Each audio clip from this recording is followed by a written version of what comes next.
Yeah. Hey guys, I'm back. So glad to be back to podcasting. I think I was missing it a bit too much. As far as my big announcement, give me one more week. I'm not quite ready yet, but if I'm not ready in 1 week, I'm going to let you know what I'm working on regardless. So there you go. All right, that's it for now. On with the podcast. Hi, I'm Jim Stroud, and this is my podcast.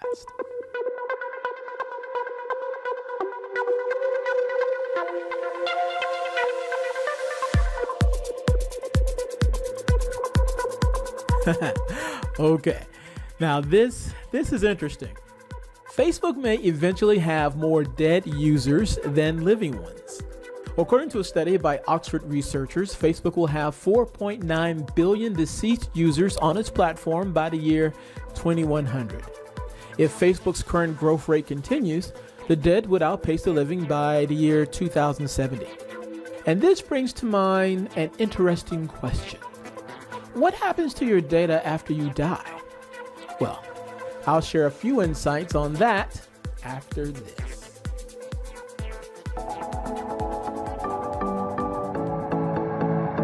DuckDuckGo is a search engine just like Google, and its main focus is users' privacy. If you have ever used this search engine, you already know what it can do for you. Now, whether you are a new DuckDuckGo user who is trying to learn what all this site can do, or you are someone who has already been using the site for some time, learning some of the search tips for this famous search engine will not hurt. Go to www.jimstroud.com/free to download the free ebook, 12 DuckDuckGo Search Tips You Should Know to Boost Productivity. Again, go to www.jimstroud.com/free to download the free ebook, 12 DuckDuckGo Search Tips You Should Know to Boost Productivity. Do it now. You'll be glad you did. Here is a press release quote from Javelin Strategy and Research. The 2018 identity fraud study released today by Javelin Strategy and Research revealed that the number of identity fraud victims increased by 8%, rising to 16.7 million U.S. consumers in the last year. A record high since Javelin Strategy and Research began tracking identity fraud in 2003. The study found that despite industry efforts to prevent identity fraud, fraudsters successfully adapted to net 1.3 million more victims in 2017, with the amount stolen rising to $16.8 billion. With the adoption of EMV, embedded chip cards, and terminals, the types of identity fraud continue to shift online and away from physical stores. The complexity of fraud is also on the rise as criminals are opening more new accounts as a means of compromising accounts consumers already have. End quote. Now, as reprehensible as that criminal activity is, there are some who take this practice to a disgusting level of depravity. In a very real sense, they hunt the dead. Listen to this TV news report from WZTV Fox 17 in Nashville, Tennessee. Well, you might call it the ultimate insult, having your identity stolen after you die. Hard to believe, but it's happening. And tonight, the Better Business Bureau is warning grieving families that they are unknowingly giving criminals the tools that they need to strike during the most difficult times. Fox 17's Eric Alvarez shows us how that you can protect your own self. Well, Scott Stacy, it's called ghosting, and it's when criminals take sensitive information from the obituary section and use it to open accounts in a dead person's name. That's crazy. I didn't think that people had the heart to prey on the dead. The Better Business Bureau warns that in the wrong hands, personal information from published obituaries can lead to identity theft. Bad enough that you have to deal with the lost one. You have to deal with people like this in the world. Once you have a first and last name and a date of death, you can go online. And for as little as $10, you can find hundreds of Social Security numbers.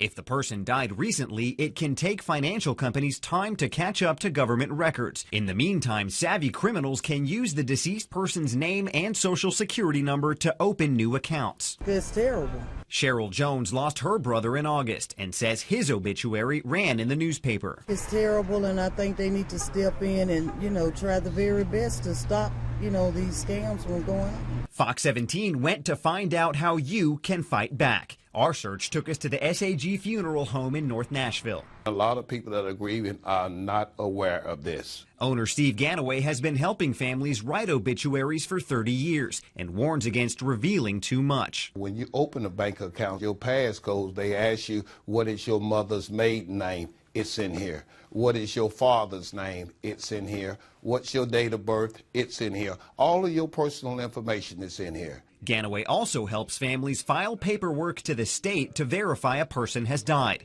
and says it's something families need to do quickly. That could be very dangerous if it's not turned in.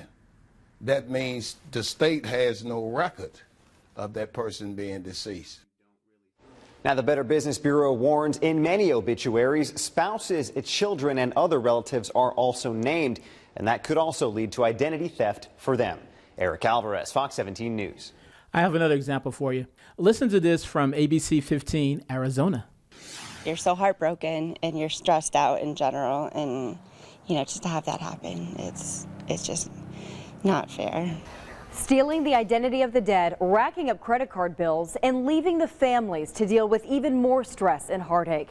Now 2 men are charged for doing just that, and the victim's loved one is now speaking out. New at 6, ABC 15's Raquel Cervantes shares what you need to know to keep this from happening to you.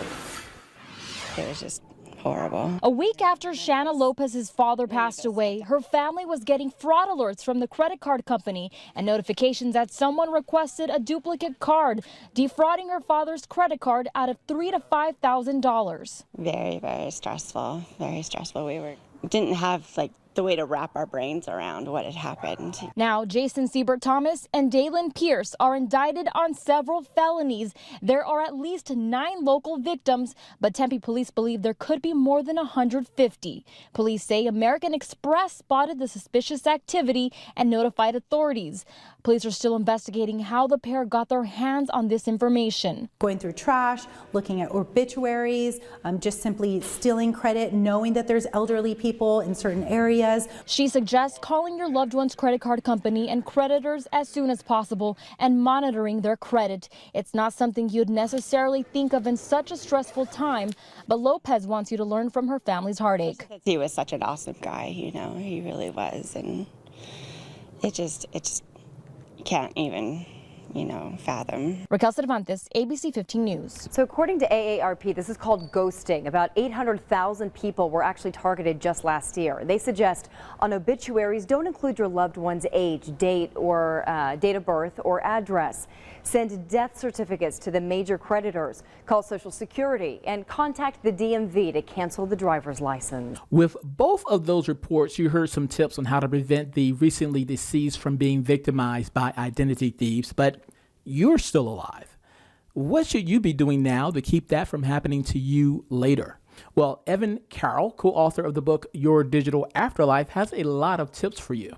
I'll share 3.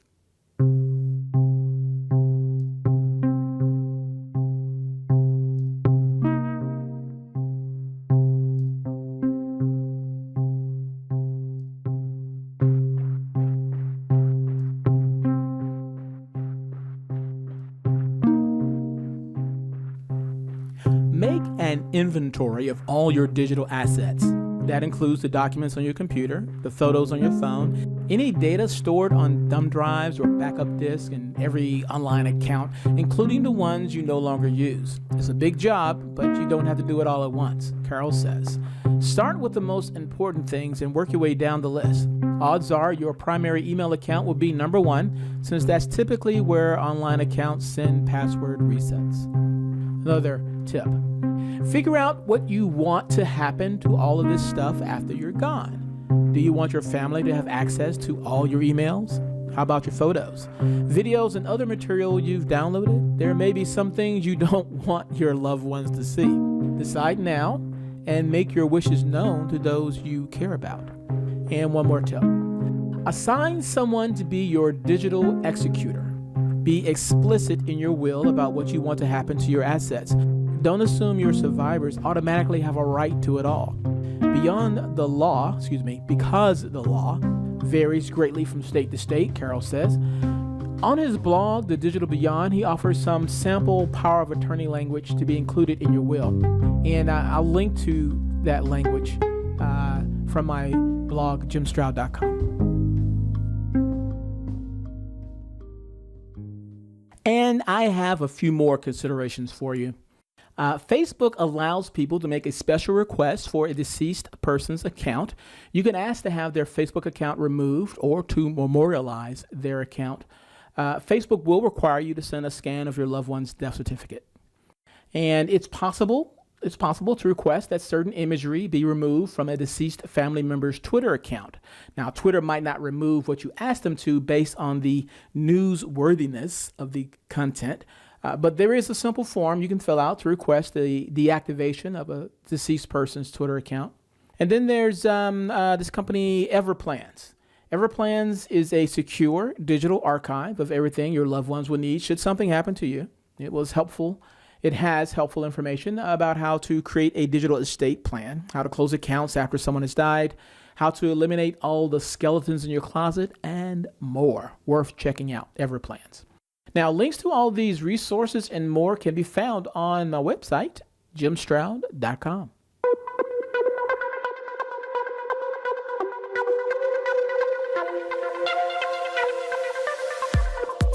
If you love what you heard, hate what you heard, or don't know what you just heard, I want to know about it. You can leave a comment concerning this podcast on my website at www.jimstroud.com. In addition to finding source material and related information for this podcast episode, you'll find other goodies that I hope will make you smile. And if you have not already, please subscribe to my website. Your continued support keeps this podcast train chugging down the track.